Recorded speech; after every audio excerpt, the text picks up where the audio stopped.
This is Anti-Imperialist Front TV news for the week ending February 1st, 2025. March for Palestine in Ireland. Thousands of Irish citizens held a march in Dublin, calling for an end to Zionist massacres in Palestine and the imposition of sanctions on Israel. The march was joined by the Anti-Imperialist Front carrying banners that read, "Zionism in Palestine, fascism in Turkey, and US-EU imperialism will be defeated. The people's resistance will prevail. Long live international solidarity, Anti-Imperialist Front." More than 150 organizations and institutions participated in the march. Additionally, a group carrying PFLP and Hamas flags marched to the Palestinian State Mission in Dublin to protest against attacks by Israel and Palestinian collaborators on resistance fighters in Jenin. Bloody Sunday. On the 53rd anniversary of the 1972 Bloody Sunday massacre in Ireland, the Anti-Imperialist Front issued a statement. It noted that despite massacres in Ireland, Palestine and elsewhere, the will of the people was not broken and struggles are ongoing. Raid on Saura. The Irish Saura organisation, whose name means liberation, reported that on January 26th, the police in Dublin raided the home of a member and mobile phones and electronic devices were confiscated. This was condemned by Saura as the latest attempt of the authorities to intimidate their members. Massacres against the Alawite people in Syria continue. Massacres against Alawites continue to increase after HDS came to power in Syria with the support of imperialism.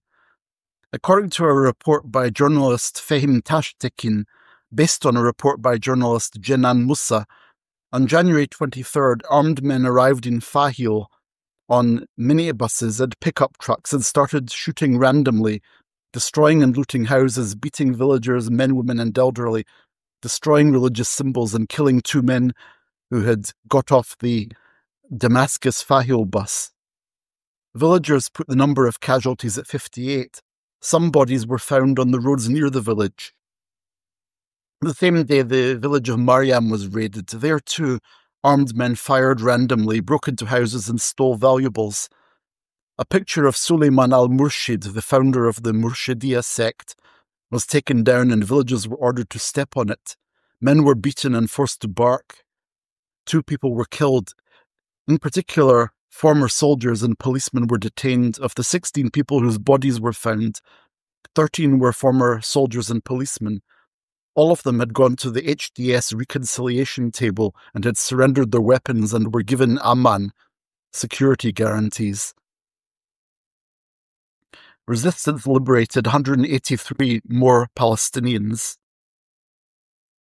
The 4th phase of the prisoner swap agreement between Israel and Hamas took place on Saturday, February 1st.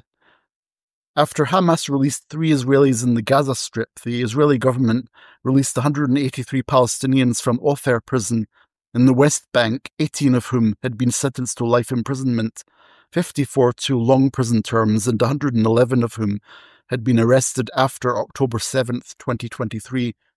The ceasefire and prisoner swap agreement reached between Israel and Hamas in Gaza entered into force on Sunday, January 19th.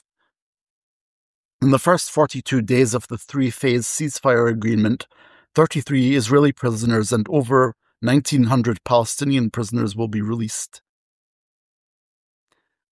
A total of 400 Palestinian prisoners were released in the first 3 rounds of the prisoner swap, while 10 Israeli prisoners in Gaza were also released. Greenstein case. On January 31st, a trial hearing was held at the Old Bailey, London, in the case of Tony Greenstein, whose previous hearings were reported in December. Greenstein is accused of inviting support for Hamas. At the latest hearing, Greenstein's bail conditions were continued and he is due to go on trial in January 2026 with a pre-hearing in June this year. The Anti-Imperialist Front will continue to follow his case as it represents an example of state oppression of someone who is in active solidarity with the Palestinian people. Judicial and arrest terror of Turkish fascism. As the crisis of AKP fascism's inability to govern deepens, it increases its attacks against all segments of society. Following the arrest of 34 members of the Socialist Party of the Oppressed on January 25th, the lawyer Firat Özdemir, a member of the executive board of the Istanbul Bar Association, was also arrested. According to the People's Law Office, Seval Araji and Ismail Bulut were also detained. In addition to socialists, Ayşe Barim, a well-known actress manager, was arrested on charges of subversion of the constitutional order for participating in the June uprising, also known as the Gezi Park events. Finally, journalists from Halk TV, known for its close ties to the Republican People's Party, CHP, were detained. Suat Tokuş, editor-in-chief of Halk TV, was arrested. AKP fascism's attacks against all those who oppose it continue. Resistance in Turkish prisons. The hunger strike resistance of revolutionaries to isolation and torture continues in Turkish prisons. While the resistance of Serkan Onur Yilmaz, Sercan Ahmet Aslan, Bakacan Işık, and Yurdagul Gümüş against heavy isolation prisons called well-type prisons continues, Ferdi İşçi and Mullah Zincir, who are handcuffed even inside the prison with dangerous prisoner status, are on hunger strike to oppose this torture. A late news item indicates that Ferdi İşçi demands have been accepted, resulting in victory. And that is Anti-Imperialist Front TV news for this week. For news outside the mainstream, follow us on social media. See you next week.